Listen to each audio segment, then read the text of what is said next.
Halo, selamat datang di channel pendidikan kali ini. Oke, saya informasikan untuk pelamar sekolah kedinasan tahun 2020 itu untuk urutan pertama ada IPDN dengan pelamar 57.534, formasi 1.200. Disusul yang kedua ada Kementerian Perhubungan 34.385 dengan formasi 2.676.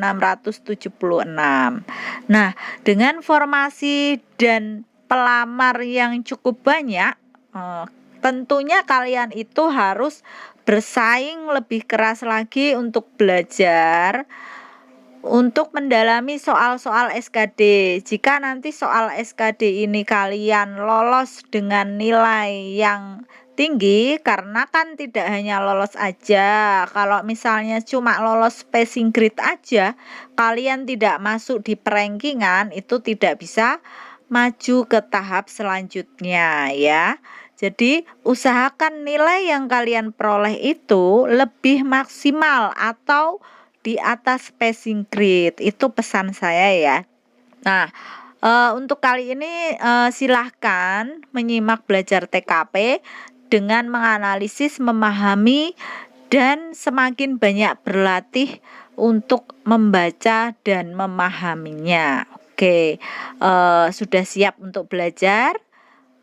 Yuk kita belajar bersama-sama.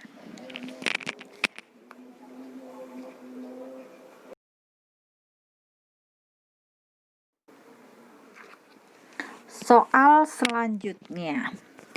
Kita hidup di negara yang memiliki ragam kepercayaan, budaya, dan adat istiadat yang berbeda-beda.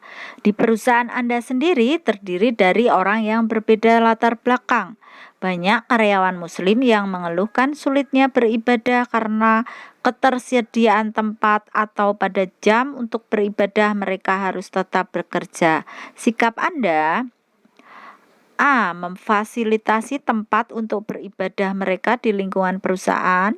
B. Mendiskusikan hal ini dengan jajaran pimpinan dan pemilik perusahaan untuk dicari solusinya.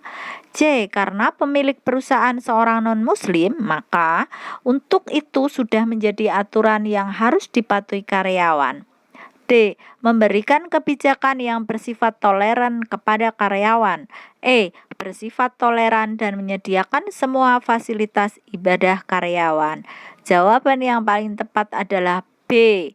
Mendiskusikan hal ini dengan jajaran pimpinan dan pemilik perusahaan untuk dicari solusinya. Nah, topiknya itu tentang sosial budaya. Kita harus memberikan sarana dan prasarana bagi karyawan dan memfasilitasinya. Karena di soal tadi ada tulisan di perusahaan Anda sendiri, berarti soal ini mengacu kepada pemilik perusahaan. Seperti itu ya.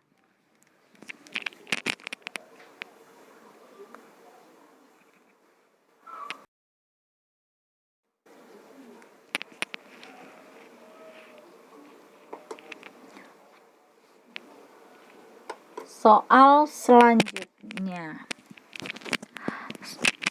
Suatu hari Anda mengadakan audit ke sebuah sekolah yang lokasinya cukup jauh dan hanya bisa ditempuh dengan perjalanan darat.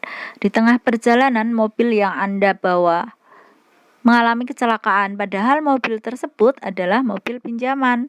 Untuk memperbaiki mobil tersebut, Anda harus mengeluarkan uang sangat banyak. Setelah mobil diservis, setelah menunggu 3 jam, Anda kembali melanjutkan perjalanan. Ketika akan pulang, kepala sekolah memberikan sejumlah uang. Sikap kamu: A. Menerima uang transport tersebut jika tidak diketahui oleh rekan tim yang lainnya. B. Mengembalikan uang transport tersebut secara tegas dan halus. C. Menolak karena kamu tahu itu bentuk gratifikasi. D. Menolak karena disuruh atasan untuk bekerja dengan jujur dan bebas KKN.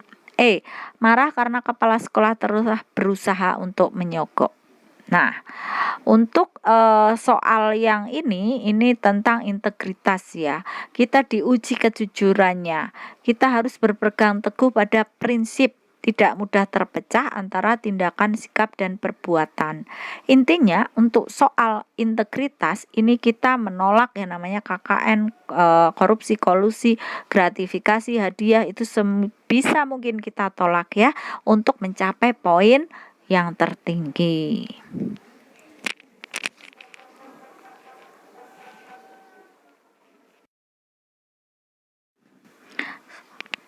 Soal selanjutnya, banyak karyawan dari perusahaan yang Anda pimpin tiba-tiba mengundurkan diri. Di antaranya merupakan karyawan yang berprestasi dan berkinerja baik. Anda mengetahui jika kebanyakan alasan pengunduran diri karyawan tersebut adalah karena perusahaan tidak memberi kesempatan pada karyawan untuk mengembangkan diri. Di sisi lain, keuangan perusahaan sedang tidak memungkinkan untuk hal tersebut. Sedangkan jika hal ini terus dibiarkan akan berdampak buruk dan merugikan perusahaan Anda karena kehilangan SDM yang bagus. Sikap Anda: A. Memberikan karyawan kesempatan untuk mengembangkan diri dengan cara mengikutkan seminar. B. Memberikan karyawan kesempatan pengembangan diri dengan mengikutkan pelatihan. C. Semua perusahaan ingin karyawannya berkembang, tapi karena kondisi keuangan perusahaan sedang tidak mendukung, hal ini tidak terhindarkan. D. Pemimpin sendiri harus memberikan pembekalan tersebut agar karyawan bisa mengembangkan dirinya ke arah yang lebih baik. E. Pemilik perusahaan harusnya lebih peka terhadap karyawan dan memfasilitasi pengembangan diri mereka. Jawaban yang paling tepat adalah yang D. Jadi ini topiknya tentang kemampuan mengkoordinir orang lain. Sebagai pemimpin yang baik, kita harus peka terhadap pengembangan diri karyawan. Jangan hanya menuntut karyawannya untuk kerja cepat, tepat, dan sesuai dengan prosedur gitu. Jadi kalau pembekalan yang dilakukan oleh pemimpin itu akan menghemat anggaran perusahaan, seperti itu ya.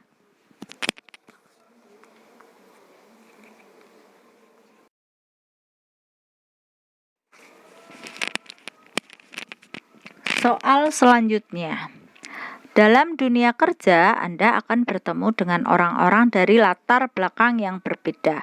Terkadang ada orang yang cuek dan tidak mau tahu. Ada juga yang sangat aktif mengkritik dan menyuarakan pendapatnya terhadap Anda. Sikap Anda: A. Bersifat terbuka terhadap kritik atau masukan. B. Menjadikan kritik sebagai masukan yang membangun agar Anda bisa menjadi pribadi yang lebih baik lagi. C. Saya jadikan kritikan sebagai bahan evaluasi diri. D. Berusaha menerima setiap kritikan yang dilontarkan untuk Anda. E. Memahami karakter setiap orang yang Anda temui. Untuk soal kali ini tentang kemampuan mengendalikan diri. Nah, indikatornya itu kesadaran diri dan bersikap dewasa dalam menghadapi permasalahan agar tujuan tercapai. Nah, soal kali ini yang paling tinggi poinnya adalah bersifat terbuka terhadap kritik atau masukan. Jadi kita open mind gitu ya, lebih terbuka, jadi bisa menerima semua masukan yang dilontarkan kepada kita. Terus selanjutnya itu urut ya, A, B, C, D, E begitu.